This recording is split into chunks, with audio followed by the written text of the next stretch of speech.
sana mari nam no ene ya bɔ mmɔden ayɛ ntu time kɔ ɛkɔ kɔgibire open up Bantama Street Opsi Presby Church no Aswase Market to be a Santas roundabout also you need to Poku trading no ɛwɔ Adum SG Mall or one each more top I take kubenya bi sure ɛwɔ Body Junction fa na number no ɛne ne nkasa na tonkra na BBC mo akokɔ papa efie die ni bia 0544 454 453 0544 454 453 BBC efia akoko na ne manko ye fama last chance menka fanchos album ni wie pay abra na bra be romo maso ye na dro ba ko a omodi abedwa maso ye jinko for padino eye obofo heba mixture oko baby na ne kan ye odin Orosi ni ehwena yema obi fa na drona fall down on form number no ne omon kasa yemo anane mandeda yepa emfama 0574 353 0574 353 0533 121761 0533 121761 yemwa na bibia anko yepa emfama Fibo Ventures de bia meka ze ope two brushes papa and papa o maso na also rana ye bo na so nsaka bi mane mada ye pa etimi ediama ni na ze de omode aba no odi twusi eboa na yi niam bia akeka simni fio amu paste no so beboa na atwanum ama o se na hoden o se achinam no so no ebenya hoden ti ne no ba ko na ase dodo na 0241 545 646 0241 545 646 na 0200 600 934 0200 600 934 Niambwa nane manko yepa entimi enfama true world for semenka enfan chos ye dindo no efi India baba be ram na senete o ani ho hawa e true world vision capsule so no ene bebo abema prostate no o hawa ubenya prostate live ni bi na wetimi abobo mema ho de aba form no e me fortes na oje oba nso a ene ni manko ye enfama na giledi fort no e be siesie amfia ma nso no we giana so joint fortes no ebo ama ne manko yepa etimi edema na the active core cleanse aba Rama and also nya bi na boa unze boa ma body shape no unya ni ye papa ti na true for form number no kan how ne mboa uramo bebi also pe ndona efi India ba no 020 595 707 0206 595 707 and 0558 724 302 0558 724 302 ni amwana hihye no endeda yepa etimi afama kama pa Vodafone zemenka emfan choze akwenya na ba netimi e dia mawo ze ne ubewura maso ye no mo no etimi dinkita na ne madeda yepa e dia mana ina ze Vodafone fixed broadband no ye bo modem netimi e di offer kese bi pa ewura metimi e dia ma omo a ere omo bo modem eye new e wo the fixed broadband mo ntu ye new customer ye sise nete obo modem nya broadband nibia ye bo modern na 1 month ya ma 50% data eno no eye bonus a erametimi era mana afi utwia a free month subscription a ye bo ma 50% bonus na afi no ya you store dia ma free eno ento to ya Vodafone for e dia ba Vodafone further together na bo na ne ma kuyera ma drinks ni emienu eno ana esmasi ye didi ba ku ye mixer 5G eno no de ba mo ahoden sonko na mizo fruit drinks no emu e de pantia ye na ba bedi to na ba eno ana ye enko kra na mboa na to ye no nko pa etimi efama number ni 0246 270221 0246 270221 0558 106348 0558 106348 more is no monko kwekoche company limited call for you dia mo pata mo number ni 0243 329414 0243 329414 na KF Kinju Enterprise urwani chemo no motor so ame kumasi ya obo modern wajib 0544 483 0544 483 niambwa nane manko ye penfa ma miamia odo na okwa ye boa na so no onsa kabina hihye no adeda ye pa etimi edia ma nei no ye bo modern na the major leagues no etimi ato aso wenye dumfie dun wotwe a www.betway.com.gh www.betway.com.gh wako akwa diskana boa ama ne manko ye pa etimi era ma na de omde aba fro no eye the golden booking code no simple cra ni nyina nzo ko mo site to abebu atwo 100% okeke so a the golden booking code ne ba eba na wabo modern way also no ana course no uya me patro en bi nkan onyi bi mfimu twa 1 Ghana to 50 Ghana edi wa sika no nya di so a unya sika bocho terms and conditions ya dia omo apply no mo dwuma de Beltway na ne ma enko ye pen fama mo no ne opeso okosua de okokoye dwuma ope scholarship a express group ne doko akwakurom Canada USA UK Australia, New Zealand, and after Germany. Now the TNA on my number no 0249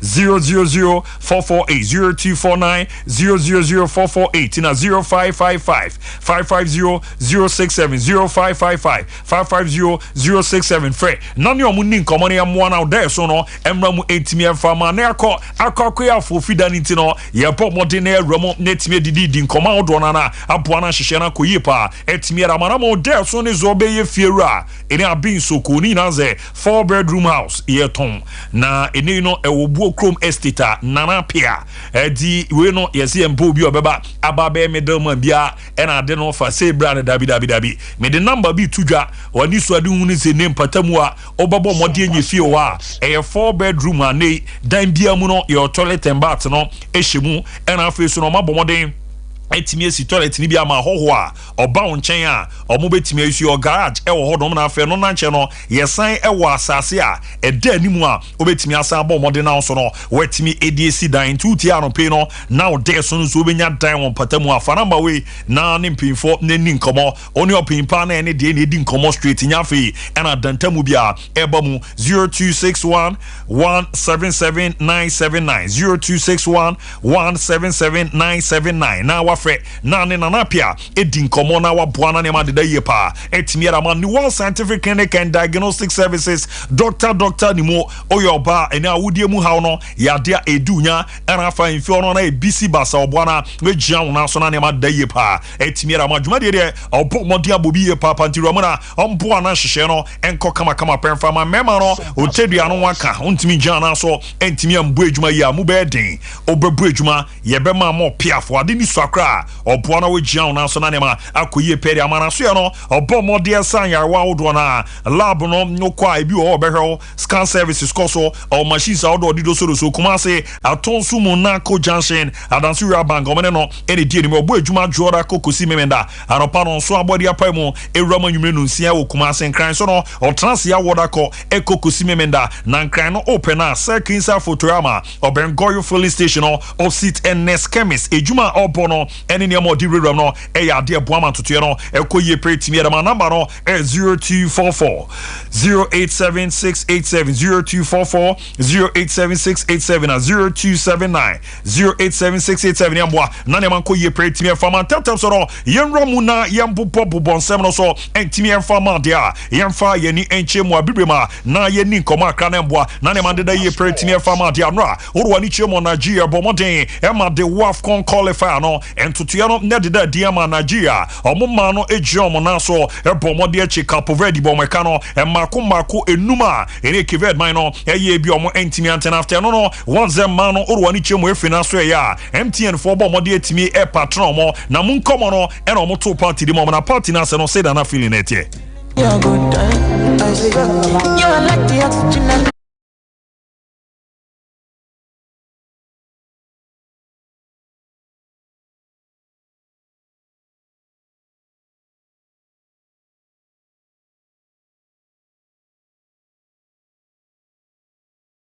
Mayrano abomodi achomo frafo from Kived etimi ashomo kano e mako enum no ena ne omo partners from MTN abomodi etimi esi nkonwa de mo se omo enjoy mani omo jiri se dane de ina no ye bomu chido me boama ne makoye pa etimi e mo mu nkomo no ye di ewram na boama bibia adaye pa etimi e di amana ne orwani chema the CAF Champions League no matches ni bi ebetimi akoso a ano be din ye papa group C no e se ne siete Al Hilal Obdoman Boboko no ebe Mana so no Spain Club de Tunis Eddie Abuenia 4 p.m. prepare na that game no e Romna Group D no 4 p.m. prepare no Mediema Sporting Club Limited omonso e Jomana so NC Belouizdad Boboko no etimi Eddie Abueni wo Ghana ha e beboana to na koyepa etimi Eddie Amomani da so a e Jemo abibrema ye didi nkomo no yemfre ani enchemo enkokodi nkomo Crazy na no ye catch say exclusive interview no etimi e Romni na NC ne pen prefere Jeffrey Asari Apostle Modia Nigeria na just omo legenda iri osanba neba be ramo technical director boa amane makoye pa etimi eremo mine opin perfene Austin Eguavon no ko ekokoshia ni din komana komodide no ena obizana so obaba benya akonya aboetia Ghana mprebebre ahwe Ghana football no say the city na Ghana no ye ka say wan no nyini so best player say ana opin pa no bo mode dia no ye no etimi ejai Abedi Pele. It's your best. It's tricky. You know why? Did you watch Senegal 92? Yes, of course. I played in the midfield in that tournament. And we lost to Ghana 2-1, right? Yeah. Good. And he scored one of the goals with a flick like this. I was assigned to be with him.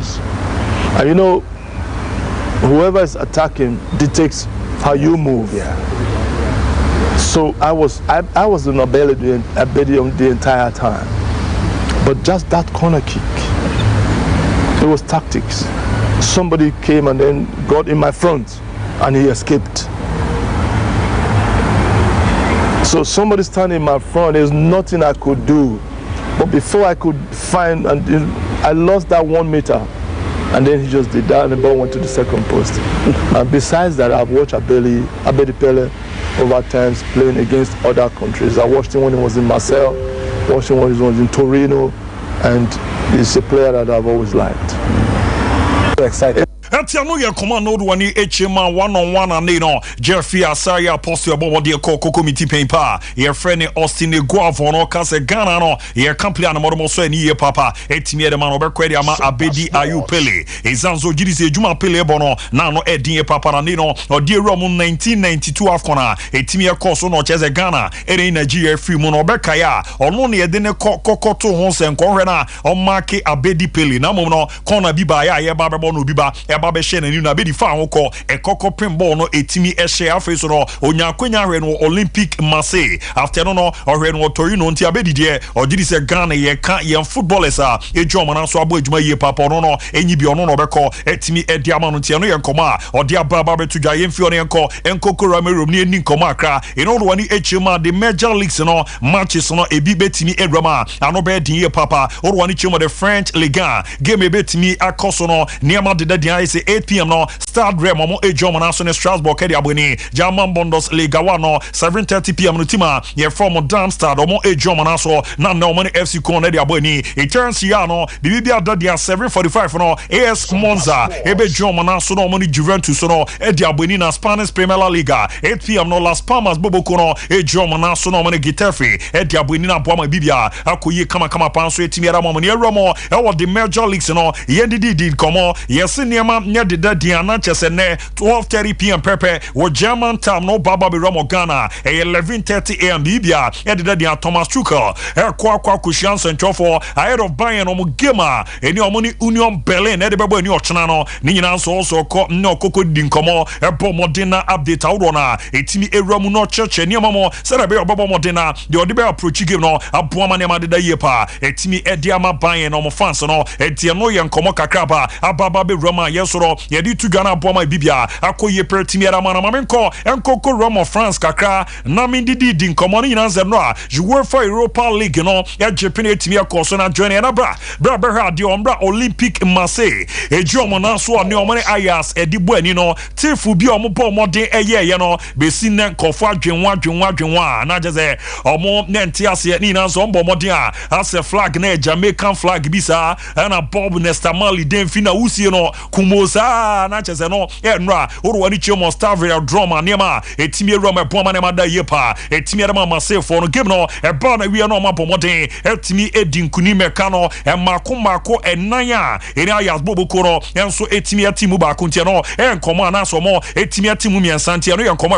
ekoko Roma e di etujana aboma nema da di so no etimi Roma na Corinthians so midfielder bi ni di no ye friend Gabriel Moscado per report no e chese Paris Saint-Germain yes no me didi nkoma kwa enimu a PSG for na ya win race no ni na nze boy we no na Manchester City edieche na Real Madrid nso no edieche na teams awdo na edieche nya ntia za bese 25 million euros ko etimi era matima ye from Corinthians etinde no uze Gabi Moscado ababa be Romu bebu ejuma etimi era matima ye from Paris Saint-Germain e manenyo wanwan no ye nkoma ababa be todwa no pe no me di erom na boama bibia akoye kama pansoro etimi era mana Ricardo Mami Andras Iniesta uze Iniesta former player de ma Barcelona koko kubo ejuma Japan de ma Vissel Kobe Bobo kono neba Baba Betoja, Zafti Japan, no, Nanko Bana, Wababa Bone Kaka, was United Arab Emirates after no, now Wapomodi etimi the game no, etimi Abana we and I know na metete. So at the age of 39 on our Bomodi and Instagram page on or the for you Weba Nyaba Beto,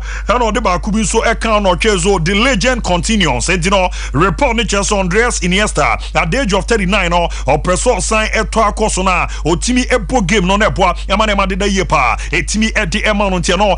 Koma Baba Betoja medi Abraham na boa my bibia akoye kama pasoro etimiera ma yenko koroma the Spanish Premier League no yendidi din koma akra enso honom dia nyamboa weekend game ebekoso Estadio de Santiago Bernabeu hona Real Madrid boboko no host team from Granada ne yesi Madrid omo former center back ye friend Jesus Vallejo report ne Jose Vallejo abomodim nyanya hamstring injury bia ahoden no eni so beba na wo babe jam ti so cheno ogbere na former club no Chelsea no doubtful kakra eno ye diaba nyaba be Romano Pino ye di to great team ya mana bakia omra team from Palmeiras ejom na so any team from America MG e di ebuani no na Chelsea Enrique ko nyeko konyepra na prana Enrique nye no ena metete se prano ano nye den ye si bibia de Enrique ni Palmeiras boboko no omo final 2 games aka no obeba na nyaba be jam no ne omo etimi ayejuma na no me baba be bo mo table no so etimi ya de ma se bebi edu no omo reni omo matches ni no mabo modian league no omo je edesi omo na so nti omo so no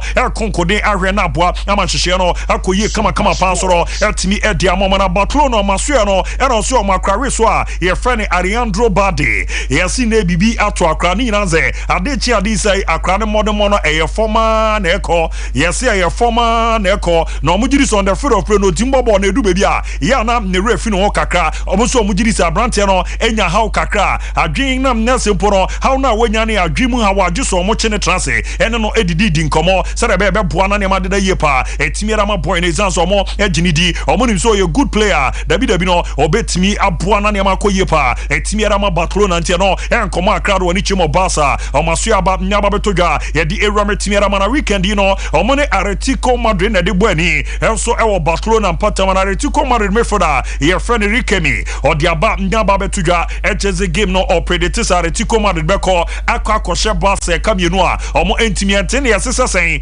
osi kamienu no Antoine Griezmann ebehye goal ni bi Alvaro Morata so no ebehye goal ni bi no Rikemi no obebo modi asa 2 goals no obetimi aya assist ezazo hwe ne team no modern mobo form mukra edin se Barca for betimi aba be jomo ni no omo ne omo soro etimi a compete ntia no enkoma akrare so ne dia aba nyaba betu gana ne eye fair December ye romu a bosume fufroma enche afe no eba na wi no teams awdo na ahyase eye ntoto ya ye bom modern no fans no ye timi awehwe o manope no woro ni chemo Inter Milan no maso ya mazo mo eri video bi aba Lautaro Martinez na nkomo no eni so sidi no se no bom modern edi ramu Tempo di Natale.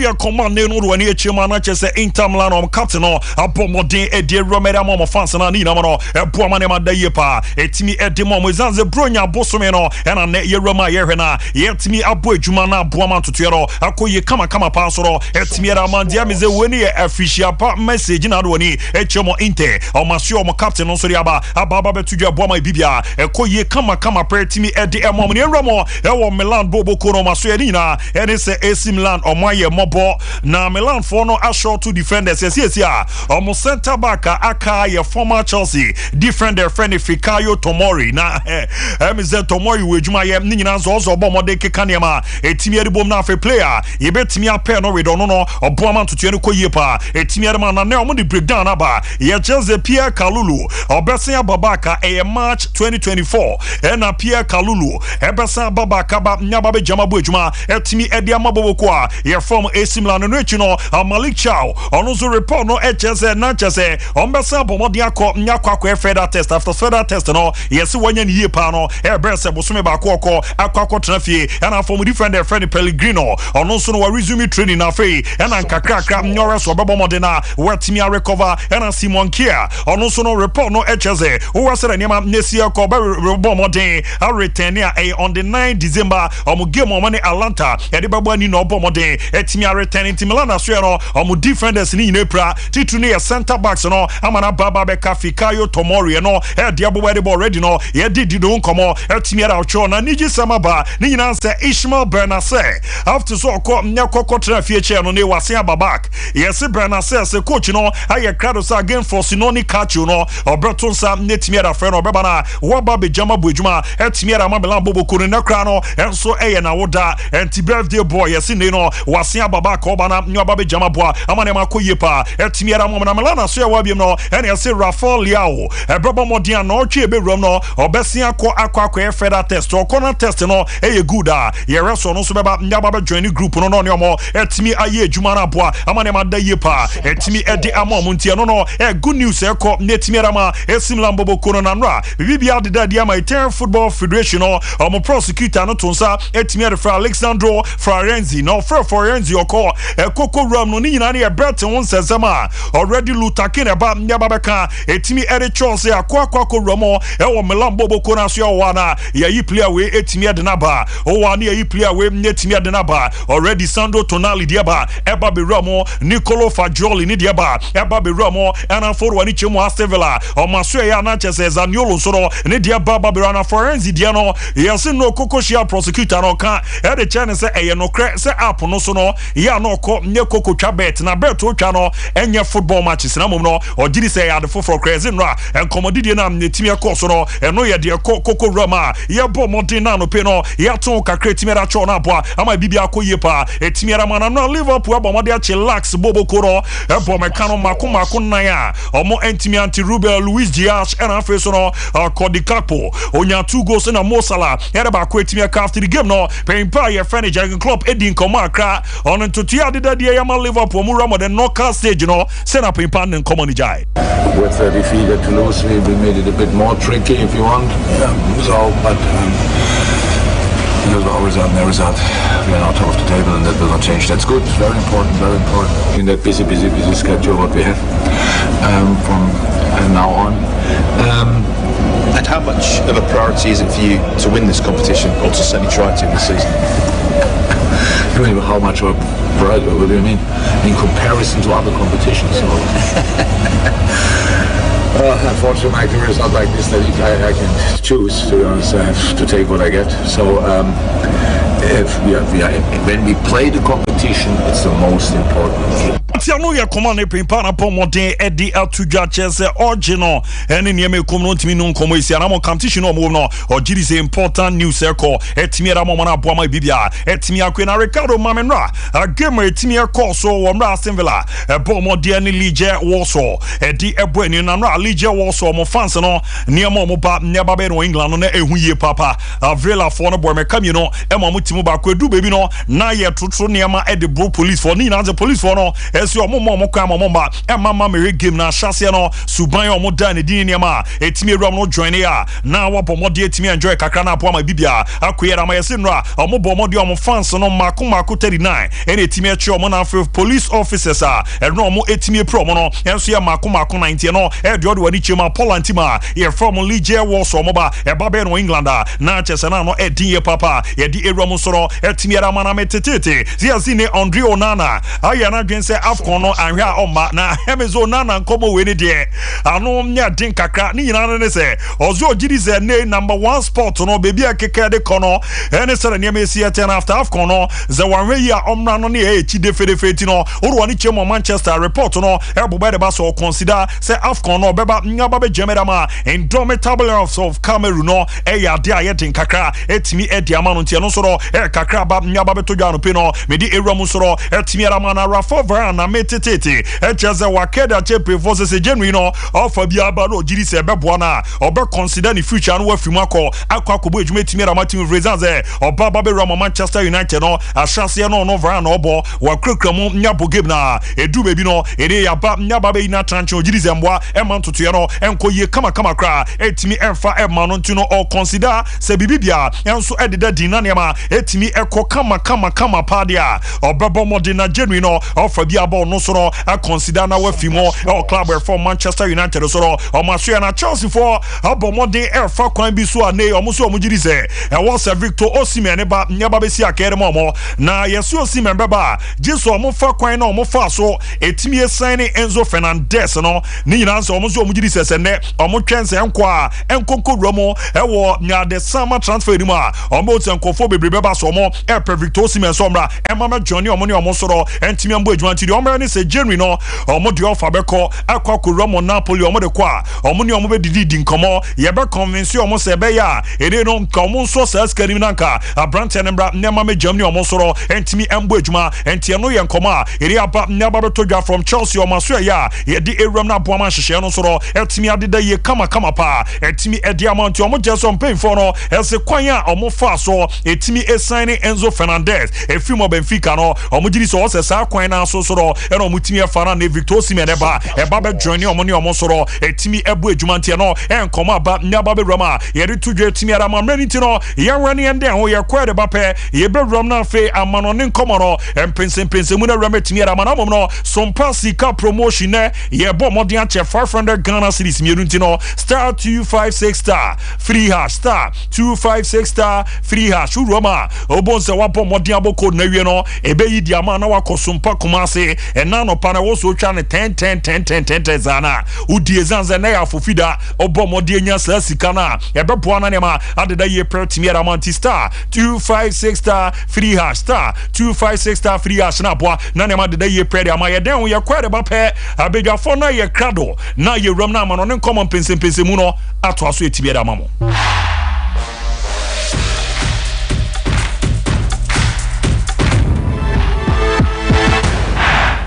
Sompa Sports 21st clinic aye sciatica expert sciatica no o nerves na wo to ase na fa wo siremu na fa wo nansia besi ase ho no se ho techema eno ene fa ne sciatica na etimi bubu o to ase ka wo se dwe wo sirem wo je ho ba bia enye na no na 21st clinic ba ye adwuma pa wo mu ye ntia baso bo magine wo Ghana ha ene amono ne enyasem ketewa wo mu ji international awards ahodo wo mu ji local awards ahodo na anu nso na wo mu bie the only sciatica research and treatment center in Africa bibrim hano ebi ni baby a gise 21st clinic nkwa wo mu dia bibiduro ene besa o yare no masa de machine aka ho eya yare sabia yare bia wutimi de ko ne mama ade ba ko a wo magidi wo mu pa no eye sciatica ena stroke nso de kwa diabetes ne hypertension ni ade Ghana ha ba bia wo mu ho 0540 311 311 0540 311 311 na 21st clinic wo mu ye sciatica expert wa hese wakosho akodi dra hodo basket ma emu provisions ene nyoma hodo ehia opa wa delay musa edru so na ukotua nso a yaka kire wo se untimi nchante e mechance na ma na so ya keke na mum o de Vodafone cash dia uni ha okra yaka ko bebia say dia untimi de Vodafone cash etua mechante bia or network bia so straight direct sharp enti say what provisions fuel inro iniane mechese bia opese wo ye bia no Vodafone cash ama na ye mremremra ma o ye hia obeya de se obe dial star 110 hash netua ka ko mechante bia ho e wo network bia so Vodafone.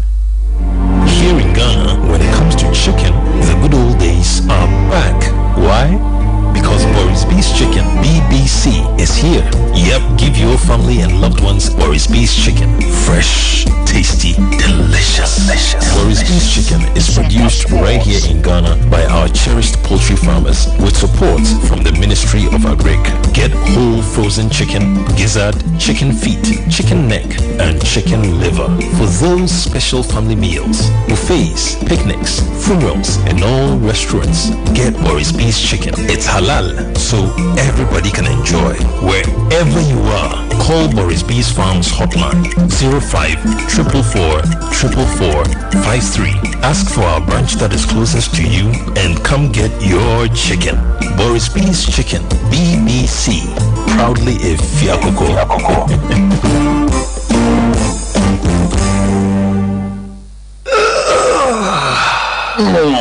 Bra na minya Royal Foam mattress no. How the brain na me komu. Medam panosweni na atom. na me chika se so na me honam nyina ya me ya na de kume kra ne se ya no mo so beda aso ape na wagya me na me nya royal foam mattress no pa kwasi da aso ape na oye me ho ade congratulations dear me fa no kwa asedan koma royal foam quality mattress papa fi oje aware royal foam what man nanny relaxation ayede awuto so a winya wo mu ne se royal foam mattress eye papa eche eye quilted mattress inti woda so a ama wona ye foam se woto mattress free royal foam a get free pillows royal foam aje abasobode e 12 Ghana Business and Financial Excellence Awards no mu yet on quality duvets curtains beds ni carpentry foams ahodo nyina bi hwehwe yen wo royal foam showrooms any sales depots a e Ghana fanan nyina free 020-227-1000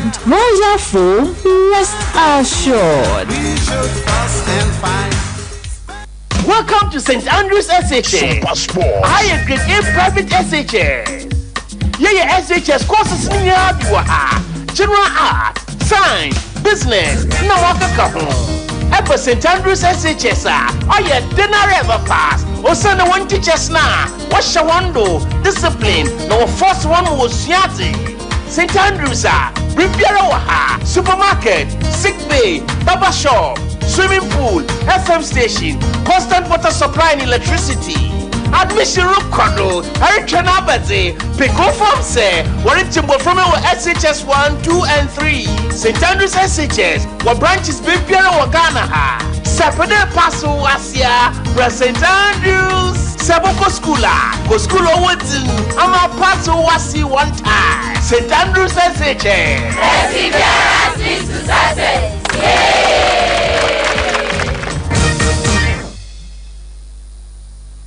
Our clean water tanks. Water, which is rich with natural minerals, sourced from over 100 meters underground, is taken through purification, where our highly skilled personnel, equipped with the modern state-of-the-art laboratory, run all standard tests to ensure that purity is 100%. Because at Obibini Blackman Company Limited, quality is our hallmark.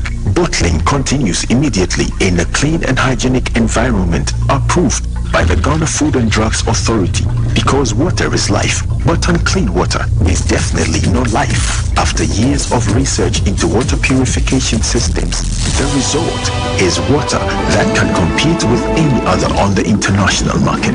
Stay healthy and hydrated with the new Z Natural Mineral Water.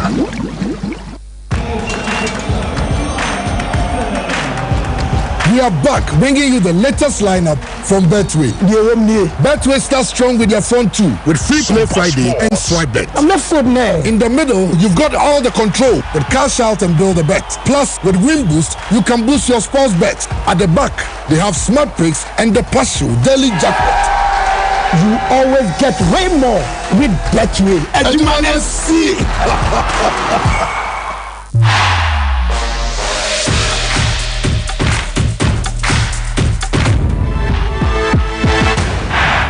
Ara ya momo de na yetimi ewramu na de akebia emmo amane manko yi kama prentimi emfa amount no wo akwanya so beba na so aba betwedi ni na Sompa sika promotion obetimi ababa bewram na wadi makase ne me bomo de na match nipa mienu sika na ba kubia no be di 500 Ghana cedis ti de tie no ene se mon chance ntwa 771010 tino star 256 star 3 hash star 256 star 3 hash in a holiday edition na I mean say nane special pa antina bia no ya bobo so ntentem na yenya akwanya ewramu aye mpensempese mu no timidi amount ofie na ohwe me achichi ni abenche ya ye beche 500 cedis mienu ne Sompa sika promotion ti star 256 star 3 hash utwa ba ko a 5 Ghana cedi no ewramu Sompa kumase wa trade aguma na aboa na bibia adeda ye pa etimi edi amama menko the sports mezaya ba na mene no ensha sendidi nkomo no na bibia ode mebefa no onfa memfa na mwa bibia adeda mezaya se ompo moko de nyame adomahwe ni experience Abu Dhabi bibi ade de minua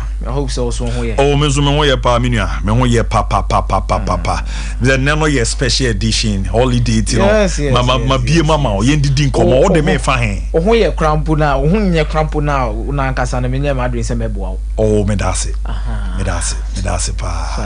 me dase na me so me pe mo anye wo ho because me ni mu ntwom Auntie, oh yeah, Zroya.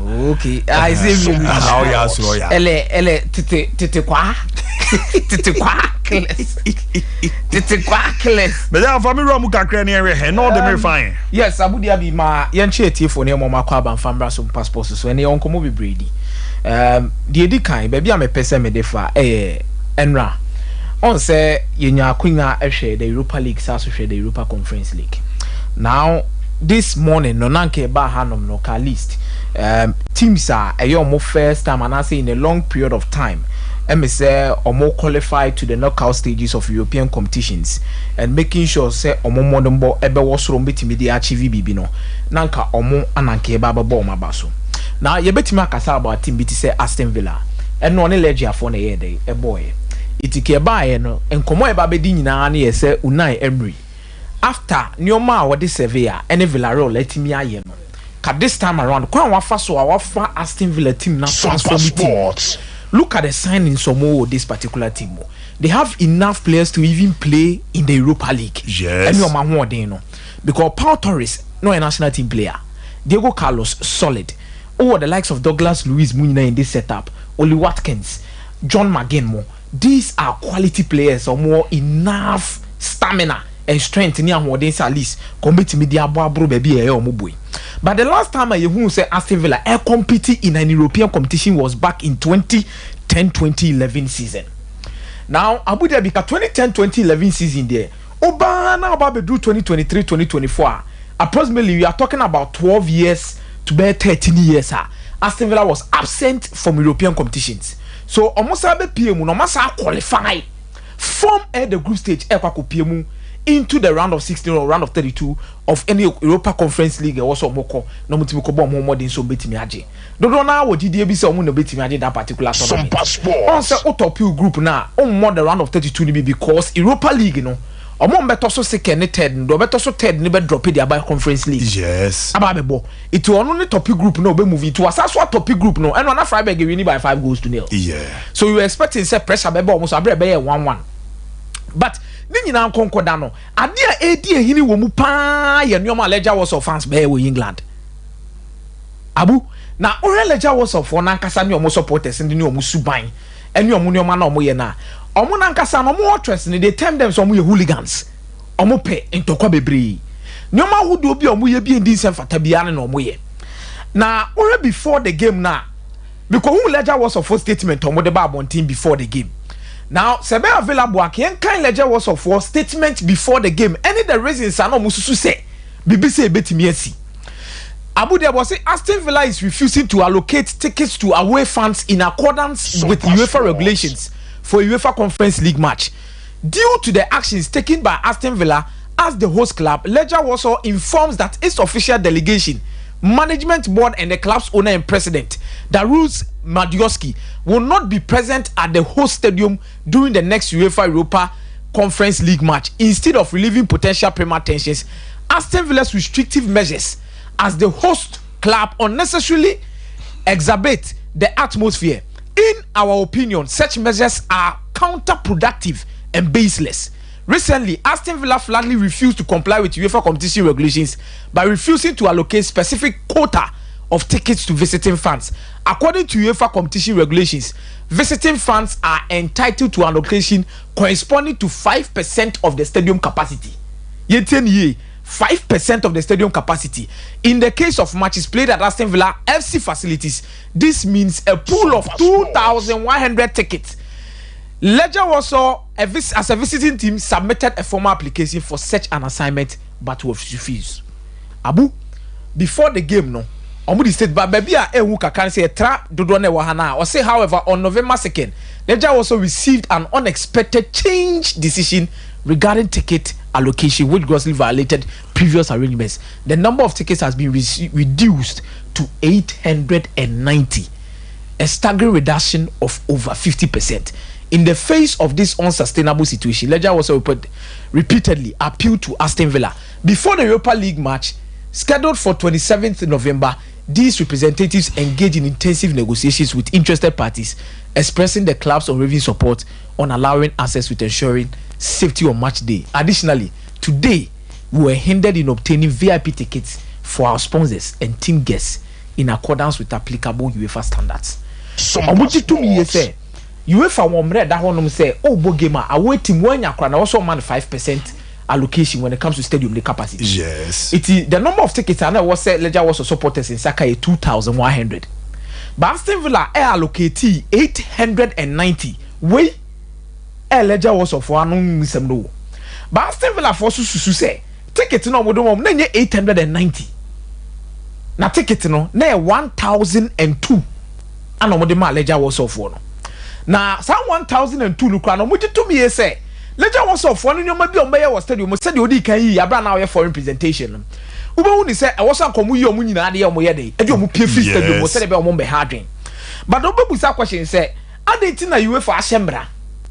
Na wo ye home club na wo so di mra ne so no. When di mra no so na wo yi hu asi jepe so yi omu de omu free stadium. Somewhere somehow I would not have to agree with the Aston Villa for the year. Editi Ledger was for supporters. Abu, young go back to 2022. Where Ledger was so crampo any omankasa fie mu matches ni bia na omobo. Okohede na supporters ni ye ntokwa no mo kokura na. Back on 19th mo baby 2022 February match mu wachi baby no. That was what they were doing. Let's not forget that 2 seasons ago, Kremo, Ubenya sa video na kafato so mame. Ombe Europa League against Leicester City. Ude Kremo video no ho a fato so no mo head the real Ledger was supporters tie. Eni omusuban we against Leicester City. And afi be no. 2 years ago abra Leicester City FA Cup. 3 years ago kwa chiru kra abom qualify for Europa League. Ombe boy no buy Ledger was we stadium mo. And on be easy. Wow. No money please for na nyam tokwa ketwa na to aso ade we omo ye. We crampo ye eno ade no but ma let's start the and continue. Ubo so money please for no e ku pepe. Omo ye say na please for no catch omo say ade no omo ye no. Anhwe ya omo betimi ahadhwe. Ana omo she tokwa na so ha. Omo ni please for no. Ledger also almost supporters from Hardwin Power. Obi na answer that 290 police. Or on the police in a people. So I come here, we mono, Aston Villa phone in him. I didn't know yes or more ticket. No more ticket. No, Cremo, there is another video of them. No more fee. And no see 2022 pen also for mammy. Ubo who met your man be an audio many. Se Bema pa. Se Bema.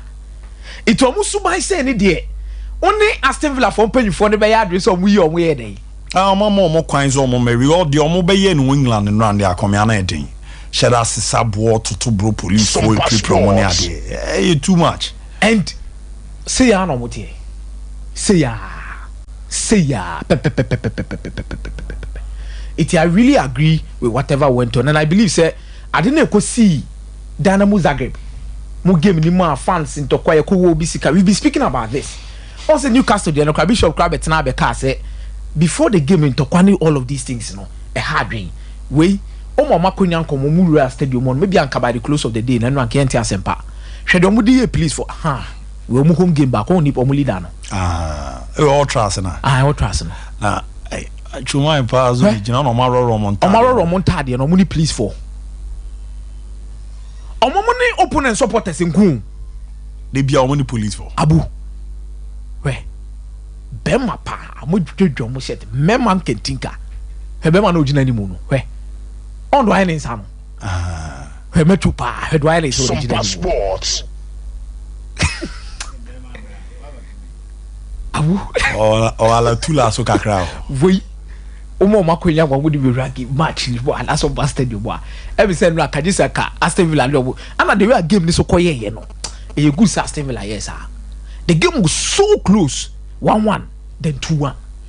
So imagine say be 2-1 omo mo fa nim guase ni nko so mo lusu omo ogidi bi say lusu o park so ye lusu on chain I was a boo bi and no man in England fun because of the sea between Omo and Leicester already this is Omo ko attack ma ko esa ma we bi yes it Omo game against Zelensky Monster ya mo man fa away supporters anko it's ledger for no bobo anam say Abu Dhabi you need to be very ready for them and I think Kenekeba and we should have been talking about Aston Villa qualification but I think these are fans it's part of their life that's what they do but ana ehu kakra I remember you can take over Gigi now and Abu Dhabi moving on quickly near another stories Paulo Maldini meet me bisa question now I know now no person about AFCON would me Paulo Maldini there's all the question we nyalo about the audio here oh there be a day I don't know person about AFCON and they on one personal decision will be taken now mu hunu na we oh there be obi hunu obi a send the side decision is personal decision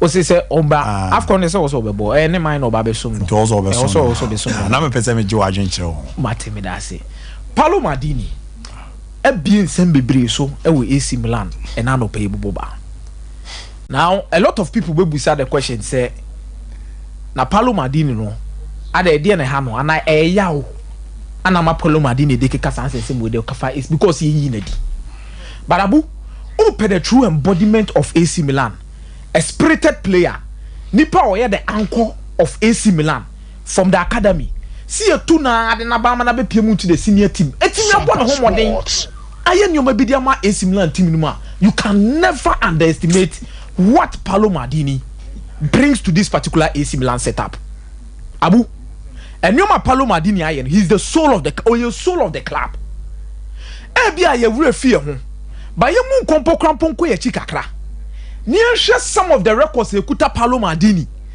and Nyoma Ojima AC Milan and the individual awards be Ojima AC Milan na sabi wa adwea sa back aba be hunu the kind of person aware dey or kan AC Milan asem so what adwea was say o twan tora then you have to resign your mind AC Milan at the Champions League ni how many times 7 solid times Paulo Maldini nko a part of 5 of it yes Paulo Maldini nko a part of 5 of it Italian Serie A makunson Super Cup mai FIFA Club World Cup in 2007 mai eba individual records of Paulo Maldini within the AC Milan setup Paulo Maldini most appearances player will appear most finals for AC Milan wabo a lot of Champions League games for AC Milan so every single record around AC Milan so when the individual records kampuna these are their trophies are watching that we it's Paulo Maldini who didn't do in the national maybe AC Milan and GBR Paulo Maldini inside there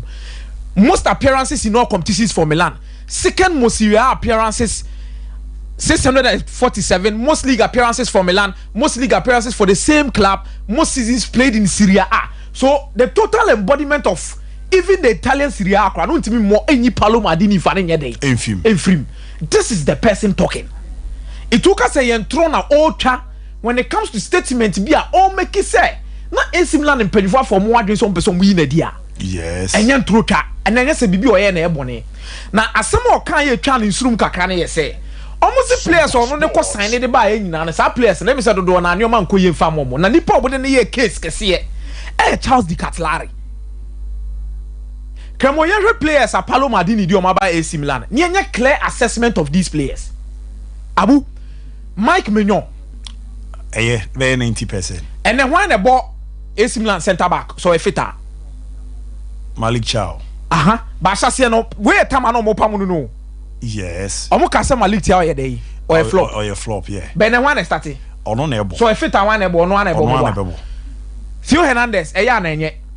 Pa. Sergio Dest anfa. Yes. Anfa kura. Pierre Kalulu ya na nye. Kalulu e wa no abeshimba kubi obo mu pa. Yasina Adli na obo na omo ene obobo no kra mo mutimi bo mu se man say Yasina Adli bo game ni pa yanko the next one Sandro Tonelli na ya na nye kra mo tonya so mfa so Charles Di Catlari no mo didi na tem no mo se enye no ko Atlanta Rafael Leao ya na nye mo man no Divock Origi de metima akase na enye sa iti list ya bobo nyina na emu tu ne obetimi no se se ubu akase e ba en fa na anye dai amfa But metima catch your team so mutimi sign players and more top technical directors, but they sign players and out of players be 10 move 4 and 5 in the team here day. A team here. But when the signings are Paulo Maldini leading AC Milan momoko signing these players in the buy na Abu Dhabi. Me 2 years untimi 14 da. Under him, ana AC Milan G League. Under Paulo Maldini na AC Milan ko board the semi-final of the UEFA Champions League. Now a free team ni no shall be a free team anymore. They say AC Milan can't even qualify for the groups out of the group of UEFA Champions League last season on the semi-final. Abu, and you may be why and fire and sanka. Eating na be a catch us to Tunase. There are some people on Makoye Bibu or club Nima. They are Odon Saka or one, you may be club no so now when you be a Bini Paulo Maldini. Now, Oriana say issue will be a Cristiano Ronaldo Coca family. What's in your Mabena Cristiano Ronaldo Coca? It's a beer, say. Never let us so you like so you wedi a local the team here no credit. So Ronaldo susu ni manu mu pa. But be kan mo pa. Na wan say Cristiano Ronaldo asmo kan no credit. Hey, I tell you twa lo kroma na bigi. No, I don't think. Na panyini nya sa. Bigi. What is assembly? See me. Abu. Ada wadu akwaba. What is assembly? Ose. Ronaldo issue ko. And why wadu ya so true Manchester United issue we shall go. Mame ko kebi. Odo Badil is what le ko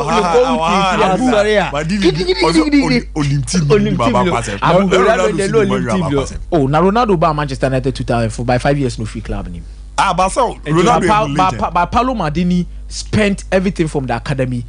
Came into the senior. Paulo Maldini spending with him on the whole life he AC Milan. So there's a difference between Cristiano Ronaldo. But Ronaldo so young a Sporting Lisbon or Manchester United 2004. And Obenini and movie course. So 5 years approximately. So it's two different things. A difference very longevity. Or say or buy. Or buy man. Oh, Kosamba. Now open the paper because I am now open so they will be a typical example of Paulo Maldini star Nebia. You can talk about players like Gary Neville. Oh, okay. What did they mention? Because on the class of 92 from academy, Nicky Bat, or Nini Phil Neville, David Beckham, also more growth free, Paul Scholes, yes, or more growth free the academy in the day. So I'm now bit me on my line that, but it doesn't take away. Say Ronaldo as no kind was true. Now the ATM Manchester United supporters no money Ronaldo transfer or money Ronaldo as an say. Ronaldo osaba ba kana nyoma koye ma wana starting games de bia no amie wano anye dey anka hweda edru time aye sha ase se bia ye bench wo la sha ase so be ba bonti abe dey bazo nim se wi ase na sa na ti oh ene dey say dey on one choice Ronaldo Maldini e pound into no wa go be kan Ronaldo has made his choice and Ronaldo has actually left and Ronaldo issue any Paulo Maldini me say Paulo Maldini dey na ko say Gary Neville dey na tena se ane na kasa Ronaldo tuma nyu transfer da I don't know. A great about Chuala the Tosu Lukun Royal Bamanabo. Grace is it? Yeah, Greece. Or say the Chuala and the Belukun to your Bamanabo. Biggie, Aquaba. Now, Mom, some Pasica promotion here for Fida, Meche, Kofu, no 500 Ghana cities. 500 Ghana city, star 256 star 3 hash. Mumbi Travel Gumuyepe, now for Sompa Kumas, Bakuya 5 Ghana, Kagumsa, Nabidi holiday. Now when you're 500 Ghana, you know 1,000 Ghana city now, or enjoy one Casa one. Star 256 star 3 hash. Biggie, Fabi kom kakre. Maybe say na komi legia also. I know legia also for omo wejuma. Omo pento kwa do. Europe omo ultras no. Ultra na nkasa. Enye English word o. A Latin word. Oh okay. The English translation here go beyond. Oh okay. They all we normal no omo be ya. Omo ye bro so kra man. Exactly. And na ultras no so ye extremist. Extremist na omo de omo fashion. The all pay beyond bear. Now last your trabaco, omu penny back a friend diabolic, omukun wa car park be. Ono, no delay in drugs, okay, Italian mafia. Or to me, ball rat training, say play, me perceive any player waiting come on. I didn't know Mulusu matches, I don't know Monyari. That was the kind of power we this waters, you know. I have a beard dance, but pull out for no more stubborn. Omo tokwa no moku ofie ko abon. Nti omo tibi kura tu kwan. Eko support e bi mo hwe me de Poland for ne Poland fans be atu we nim. Let's Poland. Omo ye club omo Poland. Omo etu kwan ko Brazil. Me nim say picture na already avaras monye ne fast na yenko. Poland fans. Enti let's Poland for no. Omo etu kwan ko Brazil. Ana Brazil no omo ko ye no. Oma anya omo nko omo ne LKL loss for ne koi. Ono omo ko support Brazil clubs be do koye to trust them. baako ye flamingo for omo we ye from bate under ana pavelhano for no so ye cruzeiro for into omo free Poland ko Brazil ekodi etuturase omo ko tokwa exactly omo free Poland ko Brazil exactly ti omo no eyo musu eba homa hallelujah ebi aba omo tu kwayako It's the leg also for Lukoye, you know. Just a demonstration of the Omu. Now, we will na Omuzo Munkwane, Miensa, na say. Omon, and I'm say, Omo Ultra, no. The translation you go beyond. Do ye bibia and funny. Now, people and the Cobra Good. Marseille. Olympic Marseille. Meba be yo moyi. But on from Marseille, almost supporters group went into. So right from 1984, almost several ultra groups are. Obiaye dio ne die different. They be Marseille supporters group. O de final to so supporters group list wo honom. This is it. Enti Commando Ultra 84. Yet in 1984. Club de Amis de l'Olympique the Olympique Marseille 1987. South Winners 87, Fanatics 88, Dodgers 92, Marseille through Poussin and year 94, and a Handy Fan Club 2005. Obiaye ne yunko. Good. And the first banner no.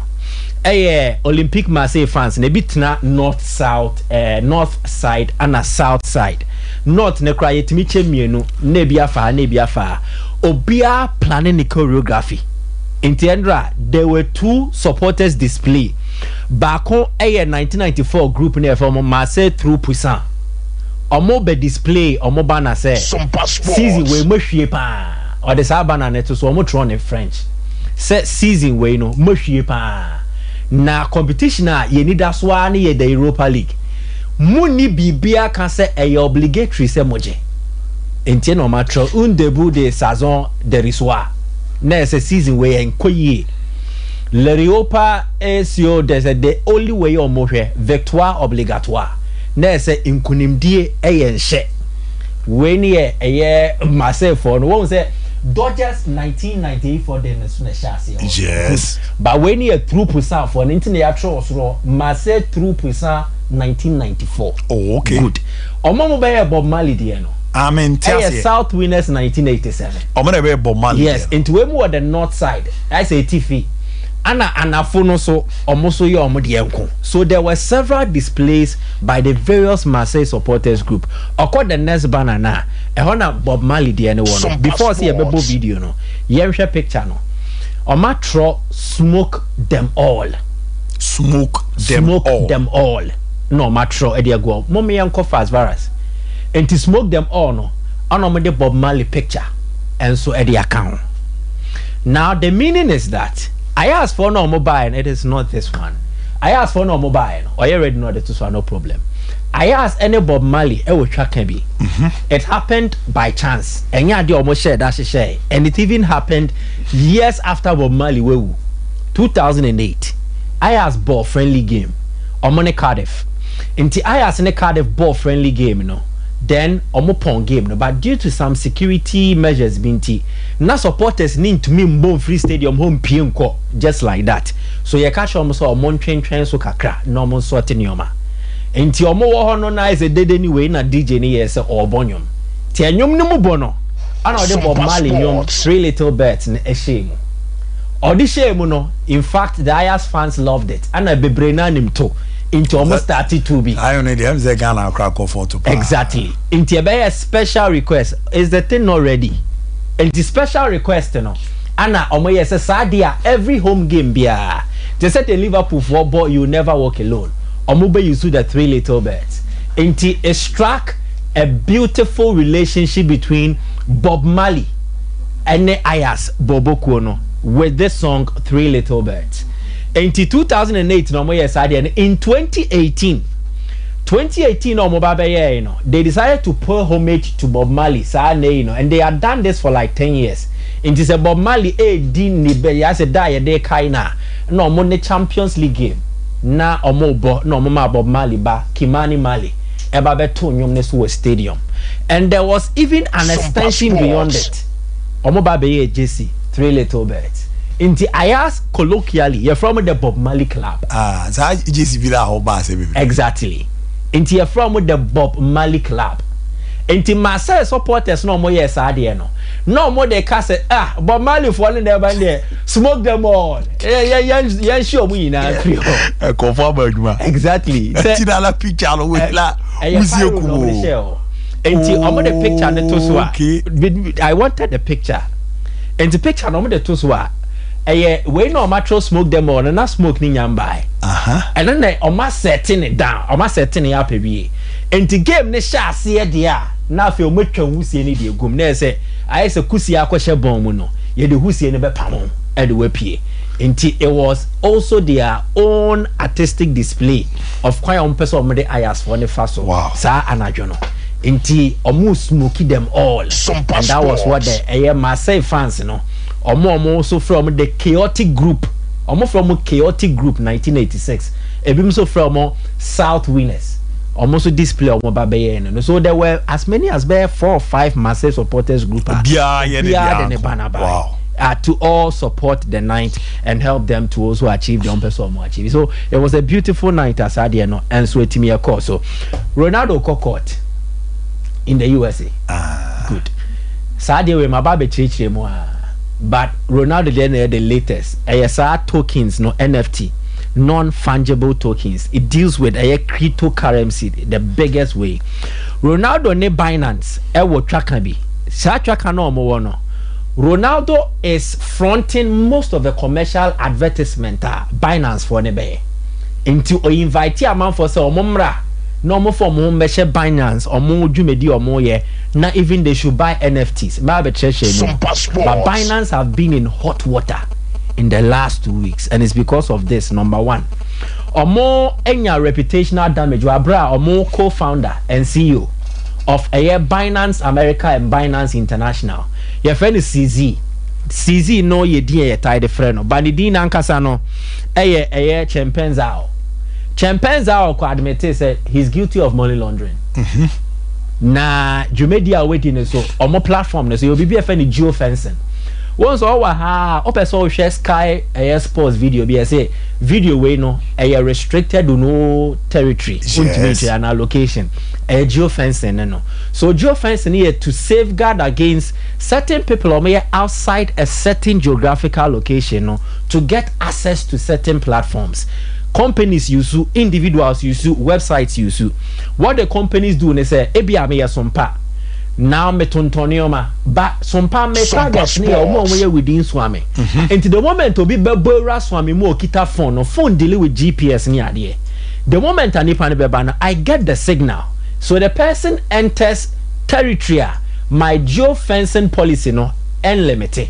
Oba otiminya news about Sompa, otiminya information. Oh, Sompa ton t-shirt say available. Intina onya at times MTN for no send no message because you are within the geofencing way no. Good. Now Omodiano, what they did was that so you're American here, you deal strictly with Binance America. And away outside America there, what they near Binance International. Into wemo their geofencing policies was so weak.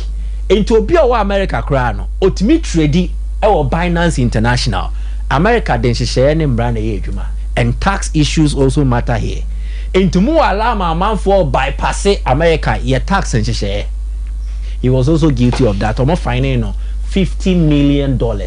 But the company Nanka say Abomoka close to $4.3 billion. Wow. That is for Binance. And Ronaldo the another account. Now this issue nearby amount for started panic. So some have withdrawn or more interest or more investment in Binance. On the stock market are dropping and it's also affected their asset market. NFTs in the Meba November 2002. Binance ni Ronaldo Kabo mu say omu did you medievi. The NFTs ni a digital asset. Mostly images. A art collection. John Terry Diana Debe Baye say monkey ni a design in the camera.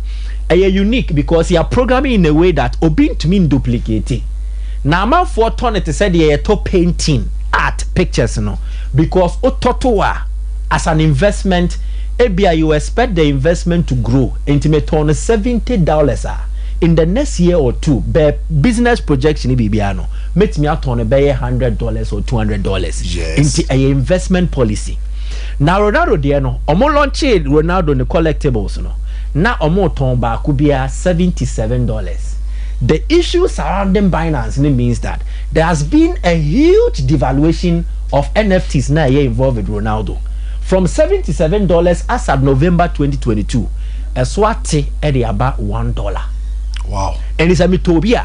My boka $76 per bakubia mitoye. It's my boys need drop papa. And they've launched a class suit action against Ronaldo. Yaka class suita. Akomienie, Abunie, Michael nie. Yakodi jumebi ma ebia yefane say men's gold issue ne buy no. Inti men's gold customers no mo ya aggrieved no. No ma peloya back no we di omenim. Any no class suit or class action. Say they are taking a decision to sue Nipakrono on behalf of all the plaintiffs. Inti a class and a group omuju medie no moye. So the class suit no mayetia Ronaldo no several NFT customers omone Binance ejuma and omoye saade no, and they are demanding $1 billion. $1 billion from Ronaldo. Now omo mo gidie bi say Ronaldo no ede ne ho be share ejuma ku onim no. And the page omo confidence say now Ronaldo no was cut ne nkofu we ye ejuma no encourage ese e meto ne oma dia. Then it means sa platform we no credible enough ye betimi ne omo sign ye betimi ne oma ye ejuma. Now Ronaldo wa ba be di enim ama ya de sika ba beto sa ne oma we ya afi sika no esi ni trase ne oma enso agiegu. Ana o Ronaldo kura no so obedi atum so obebo de road ya ba company bia. E wo so ye hwehwemu. Yes. One yan hwehwemu. It means that Ronaldo is using unfair and deceptive practices to lure people into a scheme. And one of their case. The second one, you will be a fan of securities. Securities no, the US Securities and Exchange Commission, SEC, Ghana, Ghana Securities and Exchange Commission. Omo shares are so investment policies in the you were registered securities and you were unregistered securities. Registered securities and say, wow, ton sa de bisa no. Wako siki a license and a permit from SEC no. Binance for 9 ye. Okay. Inti adia no moton no illegal. Ana Ronaldo what jinem ana de bia wabohu de Instagram social media account. Enti our official advice bi na na no ne twa. Good. Ronaldo ne twa obetimi abo video no no omati no. He's encouraging them. Or show bian crime so ombra. Enti mo ton ade aye okay yenti NFT collection. Join the celebration for a chance to meet me in person.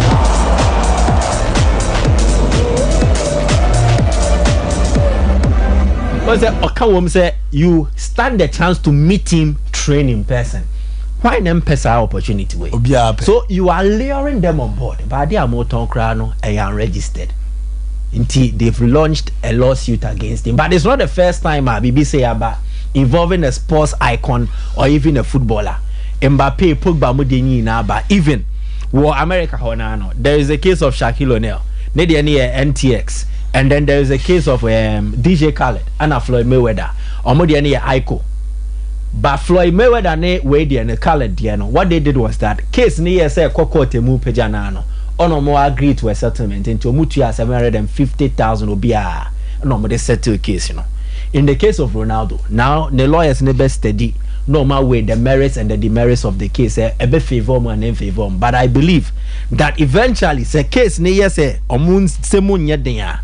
There will likely be a settlement. Maybe a name drew 1 billion. No. But Ronaldo and then will find a way out because of Nidin or court in a corner brand, no legal cost anyway, you know. You want to settle and be free. In today's the latest case concerning Ronaldo. But say me that say lawyer Mike as I bodu no. Obi Rama Chichu mu kama palma wati ase ti hello chemu ani aba Cristiano Ronaldo ko Miki eri chemu na ba. Ye kona many apostle to aso na mom star 256 star free hash star 256 star free hash Sompa sika promotion oba Obomodi Eda code ni we ba pen wa fa Sompa Kumase makase ne 77881010 weekendi o ana o mobile phone so Queen over here now 500 Ghana cedi. Queen second 500 Ghana cedi 1000 Ghana. Obetimi the aya the NT star 256 star 3 hash star 256 star 3 hash. Now we're na boa na niama de day kama pay the amount. Mubetwa ba queen 5 Ghana cedi. Muntwa guma ncheme ba be draw the ga boss to akwaba. Me Josephine. And now baby our fee boko there. Oh, Boko. Now the okwe so bibia de daddy. Oh, of course. The deputy ambassador was good, very wonderful moment. Many Ricardo Vera spent it with him at the office. Next week we'll be showing the interview. A lot of insight into what's the name of Bibrioa. Ubeti Ubehun Ubeka, but your Emunchichumbi or just any panel bang or a part of it. And even the rugby success of South Africa, the real story behind the blacks. From the one blacks, no, it was the blacks that are in rugby. So something that you think is why dominated, but they really were keeping. So I mean, it was not eye opener, so it's not idea so but it was a wonderful interview. So 8 next week. Mate, Akwaba. Now, make sure I say free. The African Clubs Association. As a long time with him, Jason Indiana. Oh, Naza me with him. That's all bound to me. Oh, so just with the insurance if yes, sir. I said, oh, say, Yashemo. And I'm say, wait, dear, and as I read come out of the mobile source of no problem. But only somebody you did that Monty. Javi by Washam Javi, oh, say any coach. I mean, I come from the one, any coach. So, I mean, we have those challenges. We don't have a coach. That's it. Anyway, with more, I mean, the finest, more the finest coach. So we can be making noise. But, so, Okwa. Now, the African Club Association, for me, Mr. Patrice Mochepi Animal this is one of the standout things. So why about clubs don't be brave. Because you see, your clubs too, especially Usha Maghrebian clubs like Sierra Leone, Ghana, the North African countries, no, clubs almost free Algeria, almost free Morocco, free Tunisia, or free Egypt, and to some extent Libya, Monique. Look, football no sebiu omanya botra suane ye ehun faso ewum eye no very professionally ye hano Central Africa, Eastern Africa and West Africa ye sheda ball no the business aspect of football there ye sheda ntiasiesa. It's a major problem. Recently, if you look across the Central, Eastern and Western Africa, ironically club more who su idea commercially is Simba. Yes. Club kitwa mum. But it's because omo run the club no. Omo nim di omo wo any botai da omo nisu. So only embe no nya $10.4 million in 5 years. That's average $2.1 million a year. That's one out of the 8 sponsors they have, which is bigger than your so-called league sponsorship for a whole year. That shows you say club are serious, you know. Then you break or per se or dum pempeso because of say football no baby do no enye ye kan ya no ne kasa keke sikasem. So sa koi ebe boama countries here amabo mudin se ye no ball no insurance ase no ye betimi aben true nyonkofa we aben omo aben amonim ye no na ye sua bibi efre omo. And that is why I'm so happy. But ye mo ye best sua Monse, the IMC chairman, any Imadasibre, Ekoi, representing Kotoko. Yes. That is very laudable. But pictures there is just 0.1% of the whole show. Pictures, no. Beyond this, where there is nothing. Niaoko Sian Honobaha. Now there be Yijuma. Ahona Seminarawo. Edia no Kwakosia. Simba didn't need this to start doing what they are doing. Yes. But we were But I'm saying that, yeah, Hano. You have a situation where you are losing a league sponsor because we are not serious. The pet power is no more. Yeah. Because we are not serious. And it's not the first time. Look. Capital Plus. First Capital Plus. Yes. Good. Yes, the change of MD. MD Biwa Ebia Michael Pebble. Said there could be a ban on Pebbola. Decision better take and no hodie, but how about Glow? Akwesa Asabi a league na Asabi ye twa sabi we so aba league we pull out from Global CNL sponsor be na sponsor league akɔwieda obia ba no watwe no because how I am managing the sponsorship a relationship management that I develop yenya de ho and from a show about affected clubs and so sir your clubs we are quadro they are lazy when it comes to the business aspect and almost for the wrong people also so akwenya we abai akwenya kese ama clubs and some will take advantage which are more objective me ensa pena it makes sense to me and na clubs on here near about commercialization yes your clubs someone tells you Ghana we club does commercialization club maybe so maybe Ghana maybe Michael Onima boami club Ozobre ebinio Ozobre purchasing power and club for support this now first of all data of who support base yes because I never before because say oh koka hu sem kra you must present the data. There was a time I went to before I be to for MTN almost they were crying you know why I'm present the database my sikaya the be mama no be see and call you database of support I'm going to present it Sikano or Fabra and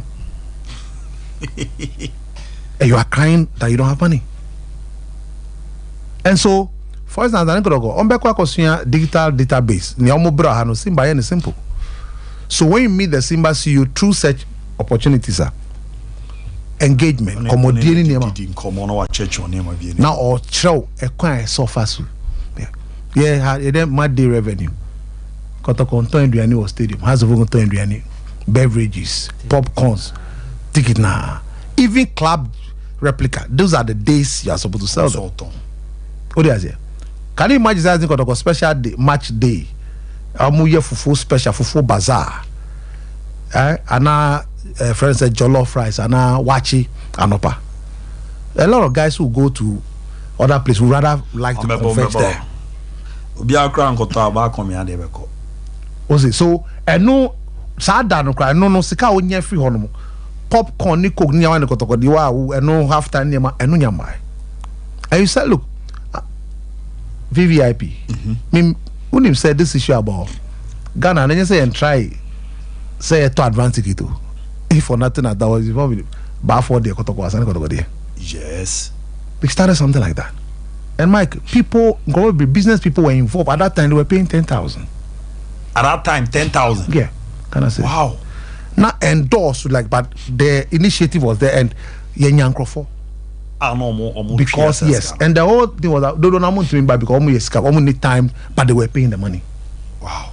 And it was a package of Adriani, baby Obabeda, most of the way outside Kumazakra, but hotel is paid for out of from that money. We take it send you more earlier, and then your other operational logistics. Mike and